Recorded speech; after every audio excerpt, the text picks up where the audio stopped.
Hi, everyone. Good afternoon. My name is Michelle D'Amico, and I'm the Director of Continuing Education and Public Programs at the NYU SPS Center for Global Affairs, or CGA. I'd like to thank you all for joining us today and provide a quick introduction to who we are for those of you who might be new to our community. Since its founding, our goal at the Center for Global Affairs has been to prepare global citizens to make a positive impact in the world. We do this through a variety of activities, including our 2 graduate programs, an MS in Global Affairs and an MS in Global Security, Conflict, and Cybercrime. We also offer a variety of professional and personal enrichment courses in the areas of global affairs and fundraising, and this includes several professional certificates. And of course, we host free public events such as this that expand upon the topics and issues that we cover in our classrooms. We'll send out a follow-up email to all attendees, so please feel free to reach out with any questions you have. And now I'd like to introduce you to today's speaker. Professor John B. Kane is a clinical associate professor at the Center for Global Affairs who oversees our specialization in data analytics. He received his PhD in political science, and his primary research interests include public opinion, political psychology, and experimental research methodology. His research has been published in a variety of top-ranking peer-reviewed journals and featured in numerous media outlets, including the New York Times, the Washington Post, and NPR. He's taught graduate courses on political psychology, research methods, statistics, and data analysis, and has also received the Teaching Excellence Awards from both New York University and Stony Brook University. And now, without further ado, I'd like to turn this over to Professor Kane for today's presentation. Thank you so much, Michelle. What we'll be getting in today for the CGA Explainer is what is regression analysis, right? What is it all about? So a way that I like to think about it is to begin with a motivating question, which is, why are things the way that they are, right? So in global affairs research, in the social sciences, we often wonder why things are the way that they are, right? We often want to specifically explain outcomes that we're really interested in, right? Why do some people support particular policies or politicians, right? Why do they do that? Why do hate crimes happen? Why do they happen against particular groups in society? Why do some countries have more women representation in government than others, right? So these are outcomes that we would ideally like to explain somehow, right? For each of these questions, of course, we might have a dozen possible answers, right? Maybe people support certain politicians based on their party or based on their gender or their income level or education level or how they feel about particular social groups, for example, right? But these are ultimately just kind of gut feelings. They're things that we may have picked up in our daily lives, that we might have observed personally, or that we might have heard about in a news story, or that a friend or family member told us, right? In short, these things are kind of our impressions of reality. There are hunches for why things happen. And so we might want to try to take this out of, our subjective perceptions and try to do this more objectively, right? Can we test these things objectively, and meaning more scientifically, right? Is there a way to try to understand these outcomes more scientifically? The answer, of course, is yes, we can. And that is exactly where regression analysis can come in and help us. And so what is regression analysis then? There's a lot of ways to think about this. And maybe when I mention regression analysis, you might start thinking numbers, data, statistics, and partly, yes, it is a statistical technique. But I would argue that it's more than that. So I come at this very much from a background that's interested in theory, that's interested in research and understanding the world. I don't come at it really from a mathematical perspective. Certainly, I have no deep love for math. And so, to me, I think regression analysis really at its heart, it's trying to explain some outcome, which we call Y typically, a Y variable, with one or more predictor variables, which we often call X's, right? So things that can help explain why things are the way they are, right? And so to me, it requires a lot of kind of just basic logical thinking, a lot of theory, ultimately a lot of qualitative thinking to put together a regression analysis, much more so than just relying on math alone. And so with multiple regression, which is what I would have been hinting at a little bit, and which we'll see examples of, we can see how one predictor, one X, relates to some outcome that we care about. How many women are representing government, how many hate crimes are happening, for example, while also accounting for many other factors at the same time. Right, so trying to isolate one predictor from many others that might be happening at the same time, or many other factors that are related to that first one. So the main goal here is it's helping us get a little bit closer to answering whether whether some independent variable, right, some X has this effect on Y. And not only that, right, so it's helping to explain a little bit why this outcome is happening, potentially revealing that, again, it's affecting this outcome. Not only that, multiple regression also allows us to estimate how big of an effect that is. So as an example, starting with a kind of silly example a little bit, why do you like some movies more than others, right? What if we had to figure out, like, why do you like some movies? Is there some systematic reasons why you like some movies and don't like other movies, right? Probably it's not completely random, right? There is some systematic components, things that make you more likely to like one movie over another. And so what if we had to figure this out? And part of the idea is, right, if we knew why you liked certain movies, we could do a better job of predicting which movies you will and won't like, right? Of course, this is what things like Netflix try to do, right? Is figure out, based on what you're watching, figure out things that you will and won't like. Suppose, we don't yet know your tastes. We're not up to that. Let's start a little simple. We don't know specific things that you might really care about, but one idea is we could use other people's ratings of movies to predict your ratings of movies, right? So for example, we could look at a website like internationalmoviedatabase.com, imdb.com, which lists, pretty much every movie that's ever been made, all details about it, but also how many stars it's given by the general public, by anyone willing to rate it, right? And so on this website, some movies will be rated very highly and some won't. Part of the logic here is that, well, movies that are good, whatever that means, some combination of factors that make it a good movie will tend to be rated pretty well on IMDb. And movies that are just straight bad will be rated pretty badly on IMDb. And so maybe we think that, okay, if you watch a whole bunch of movies and we can look up these movies also on imdb.com, we would see that the higher the rating on IMDb, again, a simple proxy for like, is this movie good or not? The higher the rating on IMDb, the higher we'd expect your rating to be, right? Good movies will tend to be rated well on IMDb, and therefore, because they're good, you probably like them a little bit more as well. And movies that are very bad will be rated badly on IMDb, and so we'd probably expect that you would rate those movies badly too. So first off, let's just look at a distribution of your movie ratings. Imagine you watched 100 movies, right? And you rated them all on a 0 to 10 scale, right? And so we have here on the x-axis, that horizontal axis, the number of stars that you gave movies. Each bar is representing a percent of the total movies, right? So, you're a little bit of a tough critic, if I'm being honest. You only gave 10% of movies a full 10 stars.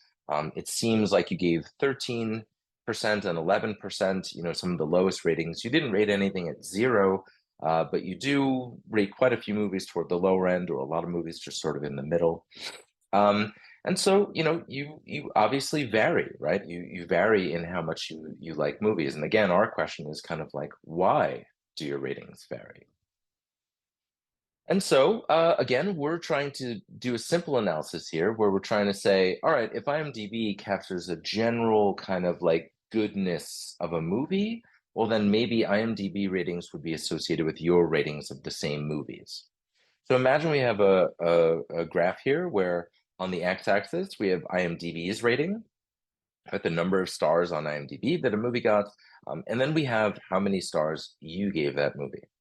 So here you can see this first dot, this M1 it says, right? If we look on that horizontal axis, that's IMDb's rating. What was it rated? On IMDb, it was rated nearly 0. So this would be a very terrible film according to IMDb. How did you rate it? You rated it as a 1, which would be, the lowest rating that you gave any movie. That's just one data point, though. That doesn't tell us anything yet. That's one data point. Let's look at a second movie. So now if we add another data point here, movie number 2. IMDb rated that movie somewhere between a 2 and a 3. You rated it as a 3. So if you look across, you can see your rating as a 3. Whereas if you look up and down on the x-axis, IMDb rated it between a 2 and a 3, close to 3, but falling a little bit short. So those are 2 data points. Maybe we start to see a little bit of a pattern here, but that's only 2 data points. What if we add lots and lots of data points? So here now, what we're seeing are 100 movies that you've watched and rated. Honestly, I don't know where you find the time to watch all these movies. I'm a little bit jealous, but nevertheless, a lot of movies going on here, and a lot of ratings, each of which you have rated and IMDb has rated too. And so when we start plotting all of these, we start to see a little bit of a pattern, right? Movies that are rated more highly on IMDb tend to be more highly rated by you.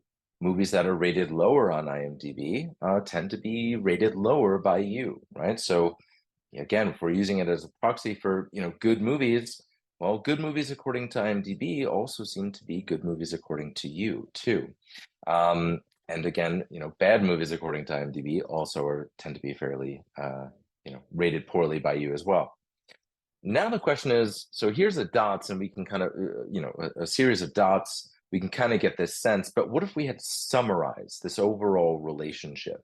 Just to try to put a number to it, get a sense of what's going on. And specifically, what if we had to kind of fit a straight line to it to summarize the overall relationship that's going on here? What would that line look like? Answer, it would look like this. Right? This orange line. This orange line represents the regression line. It is a line summarizing an overall relationship. And as you could see, it's going upward, just like our eyeballs saw, right? We noticed that these dots were tending to go upward. And so that's reflected in the line. The line is created using math, of course, and the goal is that that line is going to find the angle that will minimize kind of the distances between the dots and the line. And so, we can talk about that more if you like, but overall, this is the line that is best fitting, in other words, best summarizing the overall relationship that's going on here, right? And so this is the regression line, which we care a lot about. Why is that? What does this line tell us exactly? This line tells us that for every additional star given by IMDb, you are expected to rate that movie about 0.7 stars higher on average. Now, where is that 0.7 coming from? If you take a look at the x-axis here, you can see that red circle. I've circled a 3 on IMDb ratings, right? So a 3. When we are at 3, the regression line, right? If we look upward and go to the regression line, where I put that red star right there, right? That spot corresponds with a value of roughly 3.4 on the y-axis, the vertical axis, right? So 3.4. So what this line is telling us is, all right, this summarizes the relationship. And when it's at 3, we could pick any spot on the x-axis. We chose 3. When we're at 3, on average, you are rating movies at about a 3.4. Now, when we move up 1 star, when we increase by 1 star on IMDb, we of course move up the line. And if we look over to the left to see where that line corresponds with the y-axis, we see that it's about at 4.1 on that vertical axis. So when we increase by 1 star, we have gone from about 3.4 to 4.1, a difference of 0.7, right? And so this is where that 0.7 is coming from, right? That's 0.7 you might recognize is what we would call the slope. It's about how much we've increased vertically given some amount of increase horizontally, right? The steeper that slope gets, it's indicating the faster our y values are increasing relative to some amount of increase in x. If that slope is getting flatter, what that's telling us is that um, a flatter slope would indicate that no matter how high those IMDb ratings are going, it's not tending to make our ratings go up any more or less, right? It would seem to be unrelated to how we're rating movies. But of course, in this case, we do see that it is positive. The slope can be positive, but in other cases, it might be negative, which is also important to know, right? A downward slope. So when we look at different slopes, regression lines, right? We care a lot about the steepness and the direction of the slope, right? And so when we are really trying to study something where we think that something affects something else, right? We think that some X affects some outcome, really interested in the steepness of that slope. So you can see in this image here, that red line, right? The red line is a very steeply negative slope. So when X goes up by some amount, Y, the vertical axis, the values on the vertical axis tend to fall very quickly, right? So for some amount of increase in X, we see a sharp decrease in Y. That would indicate to us essentially a bigger effect. There's a bigger impact of one thing on something else, and that impact is in a negative direction. You can compare that to the orange line, which is also negative, but you'll notice a bit flatter, so it's less of an impact.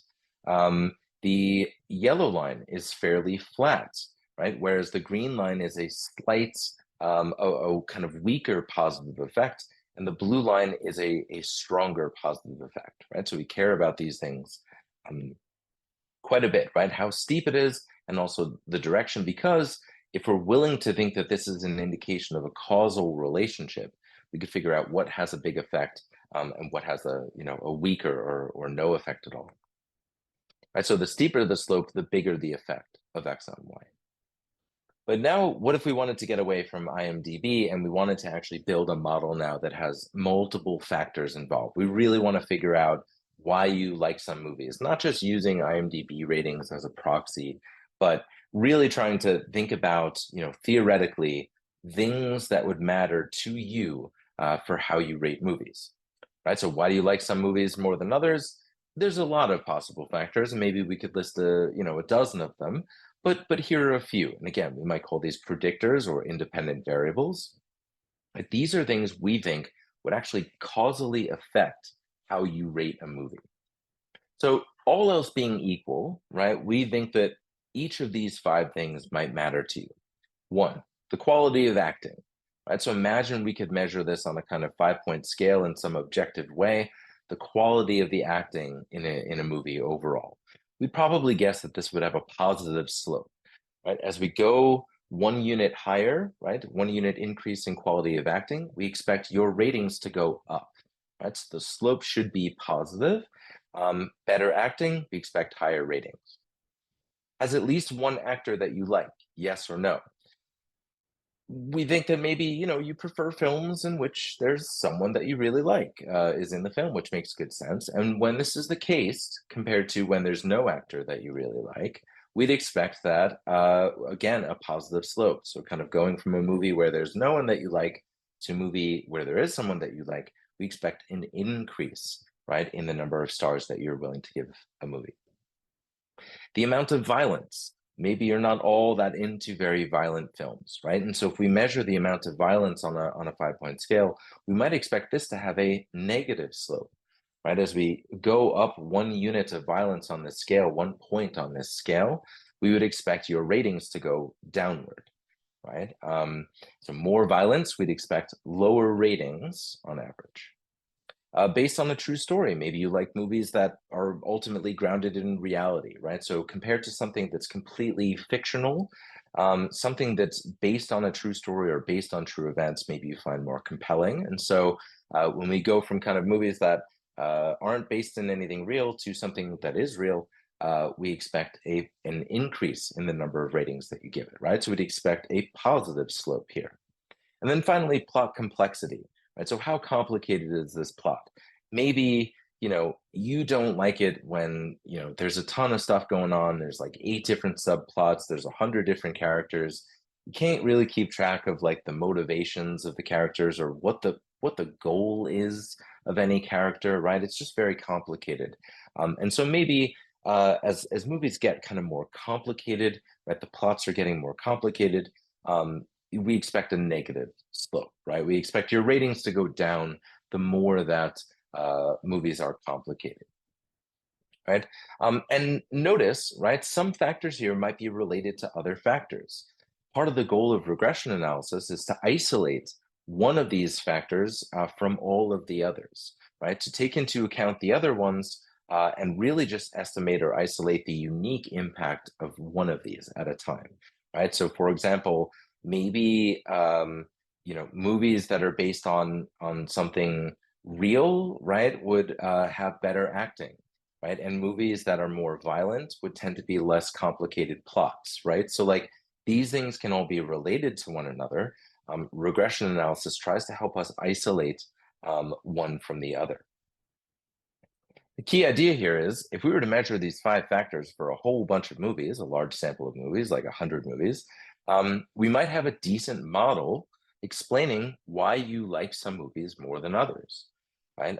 And on top of that, we can also figure out how much each of these individual factors matters, right? So isolating and figuring out each one's unique impact. And so when we present the results, they might look a little bit like this. This is what is called a coefficient plot. It is a way of visualizing multiple regression results. So what do we see here? Well, on that y-axis, you can see the 5 factors that we identified, right? The quality of acting, having an actor you like, the amount of violence, whether it's based on a true story, how complicated the plot is, right? On the x-axis, we see essentially the slope. So this is telling us the slope, how steep is it and in what direction is it, right? It's the effect on your movie rating that comes from a 1-point increase in any of these factors. Right, so each dot now is a regression coefficient. It is the slope of the line. So coefficients to the right, so dots that are to the right of that vertical green line, are positive slopes, positive effects, right? So like quality of acting. As we go 1 point on that quality of acting scale, what does this model say? It says that we expect for every 1-point increase on that quality of acting scale, your ratings of the movie will go up by 0.4 stars on average, right? So almost half of a star you give for every point increase in quality of acting. Having at least one actor you like, compared to when there's no actors that you like, having at least one is associated with 1.4 higher stars that you're rating those movies. And whether it's based on a true story, right? So compared to movies that aren't, as we go from those to movies that are, we see on average about a 1.7 increase in the number of stars that you give a movie, right? So these are all positive effects. Coefficients to the left of that vertical green line are negative effects, negative slopes, right? So amount of violence, as we go 1 point higher in terms of the amount of violence, we see a 0.4 decrease in the number of stars that you're giving a movie, right? As the plot becomes more complicated by 1 point on that scale, for every point increase on that scale, we expect your number of stars that you give the movie to go down by 0.4, right? So this is very much in line with what we hypothesized, right? We kind of expected this because we intuited that these are factors that are probably related to how you like a movie and how much you like a movie. The long lines, by the way, for those interested, that are coming out of the dots are 95% confidence intervals, which is essentially the same idea as margins of error, right? So when you hear about a political poll, for example, you'll often hear a result, but then you'll hear a statement about, plus or minus 4 points or something like that. Same idea here. We have only a sample of movies, and so we're basing this model on a sample, which means we're uncertain about, if we were to have every movie ever, and had you rate them, we're uncertain about what these exactly would be. But based on these data, we'd estimate these effects with this much error. So these lines really are telling us something about the amount of error that is reasonable to expect. So we might be a little bit higher, might be a little bit lower, but we expect kind of within this range to capture the true effects of these factors. So how can all this be applied to global affairs, right? If we step outside of movies, how can you start applying this kind of stuff to global affairs? This is what social scientists love to do. So this recent paper by Christensen and Inland, Echoes of Violent Conflict, the effect of Israeli-Palestinian conflict on hate crimes in the US. And so a really interesting paper that obviously is fairly relevant today, Right, one of the main findings here is that the longer that U.S. network news, and by that they're looking at NBC, CBS, and ABC, and they're looking over the period of 2000 to 2016. When we see more news coverage of conflict between Israelis and Palestinians, or violence on the part of Israelis, or violence on the part of Palestinians, we see changes in hate crimes in the U.S. directed toward these groups. So the dots here are showing what the percent increase is in hate crimes for one additional minute of news. So for example, more coverage of Israeli violence, right? Israeli attacks, or both violence on the part of Palestinians or Israelis, predicts more anti-Jewish hate crimes in the US within the following days of the news coverage, right? And so here it's like for every additional minute, we see about a 5% increase in the number of hate crimes, which include things like vandalism and physical assaults, right? So we see those changes directed against Jewish communities within the U.S. Similarly, we see that when there's more coverage of Palestinian violence and Palestinian attacks, we see more anti-Islamic hate crimes in the U.S. in the following days. So if you look to see that little dot for Palestinian here, you can see that an additional minute of news coverage of Palestinian violence is associated with roughly a 12% increase in anti-Islamic hate crimes in the U.S. One thing that I especially like about this study is that they look at hate crimes against other groups, and they don't really find any association against these groups. So against Blacks or Hispanic individuals, they don't see any change based on this news coverage in hate crimes directed toward these groups, which again is kind of indicative of or really suggests the idea that this media coverage is having a causal effect for these particular communities in the US. Another example by Mejia, the effects of liberal and illiberal world society on women's legislative representation. So it is a new publication in Social Science Quarterly, looking at data between 1970 and 2018. The idea here, and this would be a regression table, so this would be where we're just listing all of the slopes for each individual factor rather than visually displaying it. The idea here is that when countries have greater exposure to kind of world society, so they're sort of more open to other cultures of the world, and the authors measure this by looking at the number of international non-governmental organizations that are present within a country, that's associated with higher percent of women representation in government, right? So, what the main effect there is that bolded 4.168 that is trying to estimate the effects of, in this case, a little bit more complicated, but essentially indicating that a 1% increase in INGO presence is associated with about a 0.04% increase in women representation in government.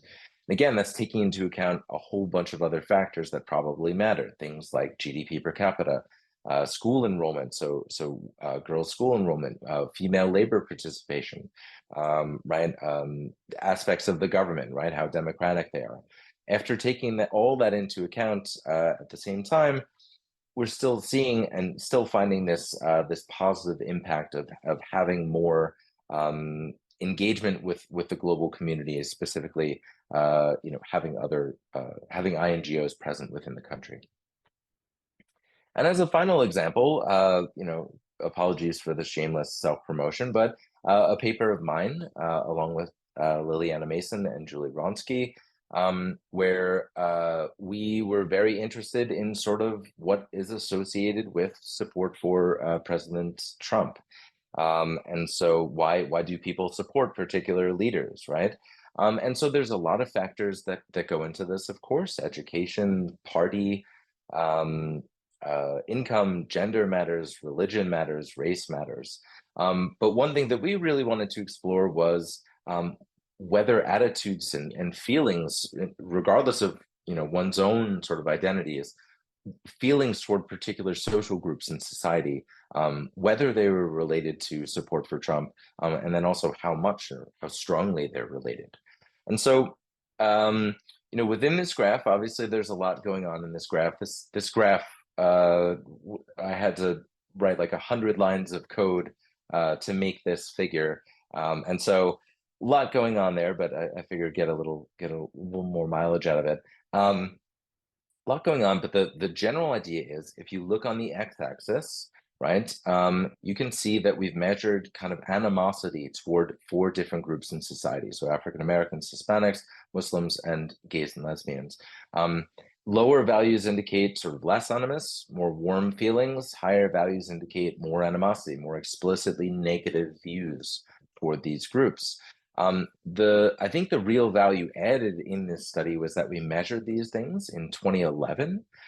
So long before Trump is ever running for president, we were able to measure people, right, individuals in a survey in 2011, but then they are recontacted 7 years later, these same people, and asked about how much they favor Donald Trump, who at that point was president, right? So it's like we get to see a time machine, right? Like how they felt about these groups, and then once Trump comes onto the stage, how they feel about Donald Trump. And so the general pattern here, whether you look at the straight line, which is the normal regression line, or the curved line, which is a little bit different flavor of regression, we see the same pattern. The lines are going upward.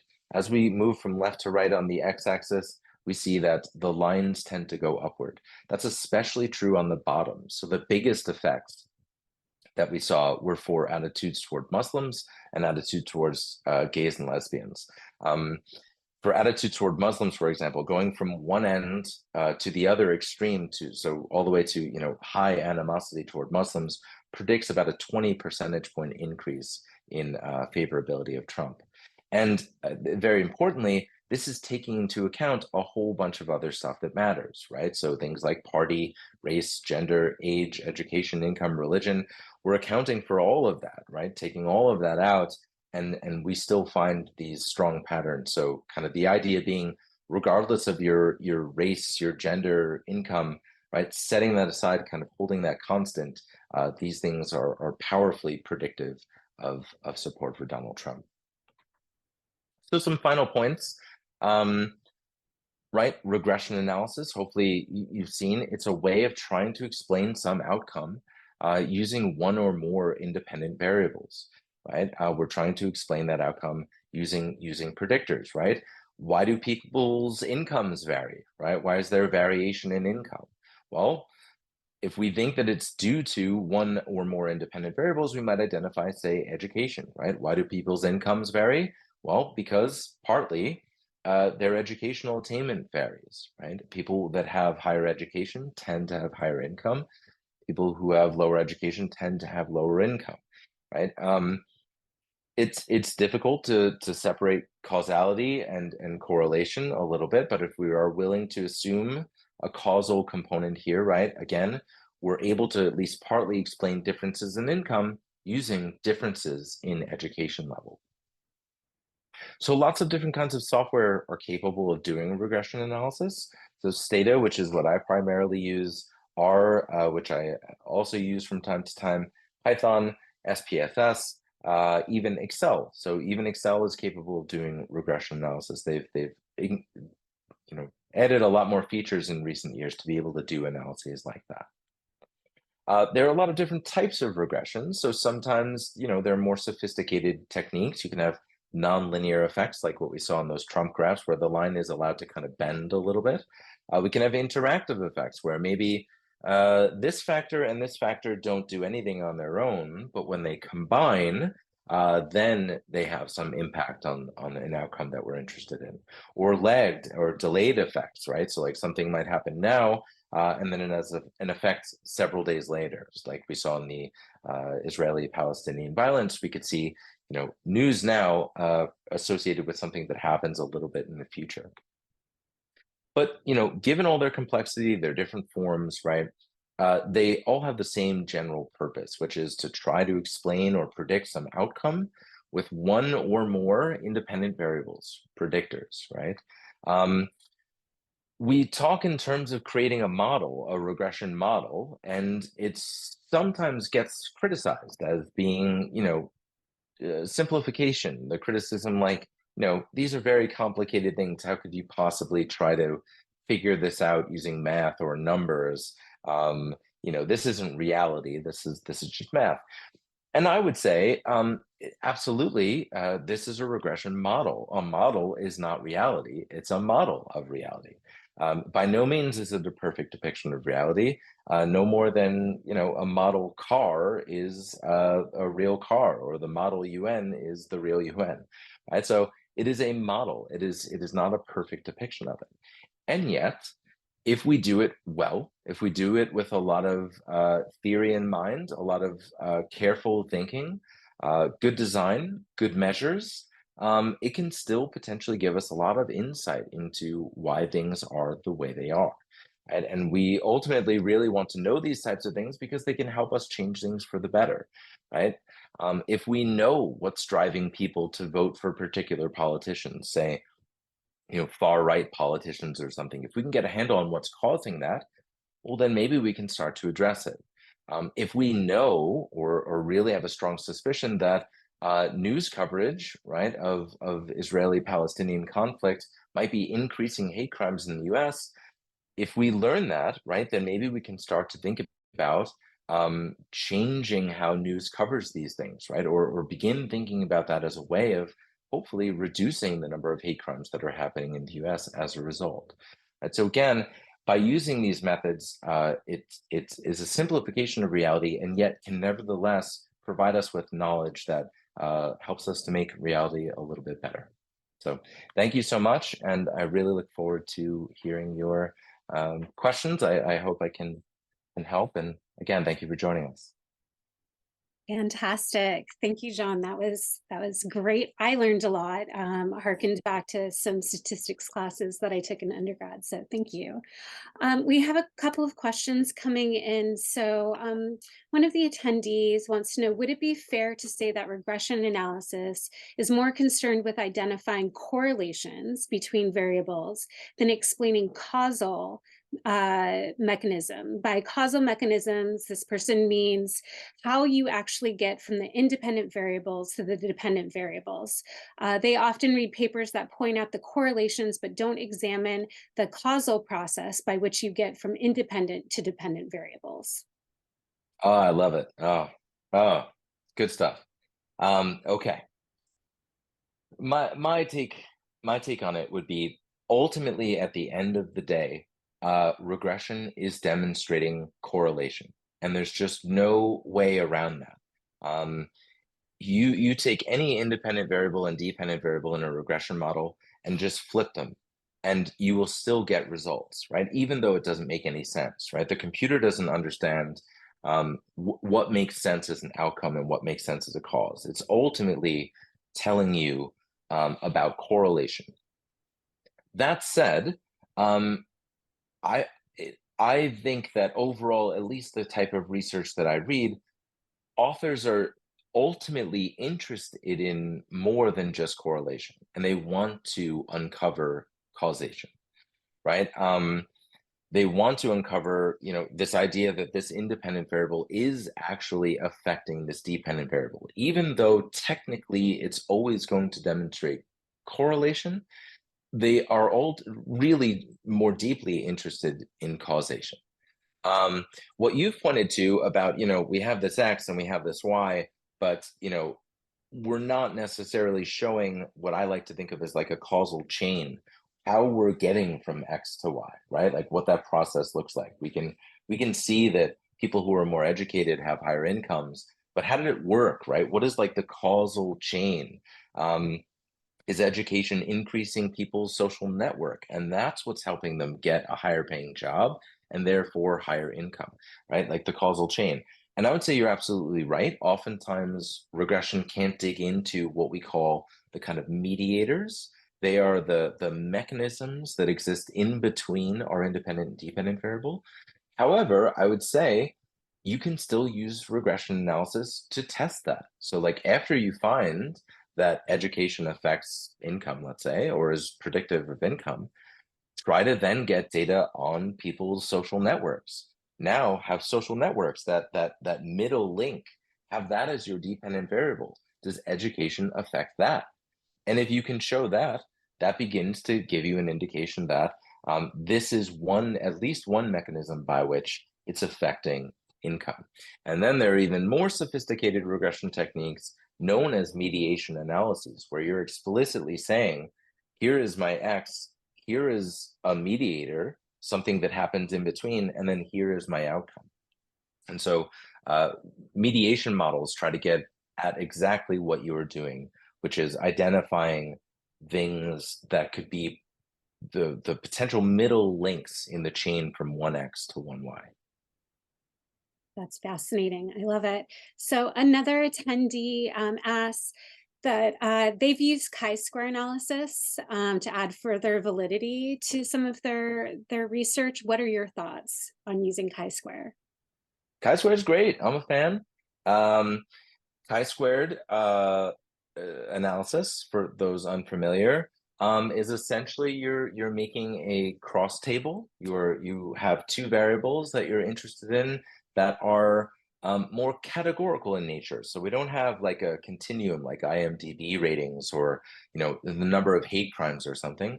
We have like, what color do you like? What concentration are you in at the CGA? Right? Like what state were you born in or something, or what region of the country were you born in, or region of the world were you born in? We have more categorical variables. And so chi-squared is a great way of seeing an association between two categorical variables. That said, if you're trying to think about it as like one of those variables is affecting the other variable, what region of the world you were born in affects which concentration you might go in the CGA. You can do another form of regression. Uh, Depends exactly on what those variables are, but one is like multinomial logistic regression, where you can see, is region associated, or does region that you're born in, being in a particular region, increase the probability that you would choose a particular concentration? And the beauty of regression, of course, again, to echo what I said earlier, is while also taking other factors into account. Chi-squared analysis, you're basically just taking one fact. Actually, you're looking at one independent variable, but you're not really accounting for anything else. Regression analysis, you can account for as much stuff as you want, and still observe that relationship. It's a little more complicated than a chi-square test, but regression can still do the same basic idea of what a chi-square test is doing. Regression can still do. But if you want to keep going with chi-square, that's okay. It's good stuff. That's great. So we've heard a little bit about your work and some other scholars, but what are your students doing in the classroom using this type of analysis? Can you talk about some of the projects that they've worked on that you've overseen? Yeah. So in my classes, students are learning the fundamentals of these kinds of analyses, and just more basic questions like, what does a data set actually look like? How is it structured? How do we think about variables? How can we describe variables to learn more about them? How can we visually display these variables? And then moving up to thinking about, what if we start thinking about relationships between variables and using things like regression analysis? Um, and so I had students in the past do things like trying to create a positive peace index. Was one of my favorite projects. So they're using all sorts of data from Colombia, trying to create a positive peace index using many, many factors at the same time to create a single index. And then uh, many other projects using regression analysis or other analyses. So, I just, my course on my data analysis course this semester, they were looking at survey data from individuals around the world, and trying to see factors that are associated with, things like, what affects the extent to which people think that, men make better leaders than women, right? Like what factors are associated with that, and using regression analysis to figure those things out using real world survey data. That's so interesting. So where do you see students getting jobs with this type of skill set and knowledge? Yeah, so for the most part, I think that most students are often interested in doing analytic work, and so certainly working for NGOs where they're researching, particular regions or topics, and trying to apply data analysis in one form or another.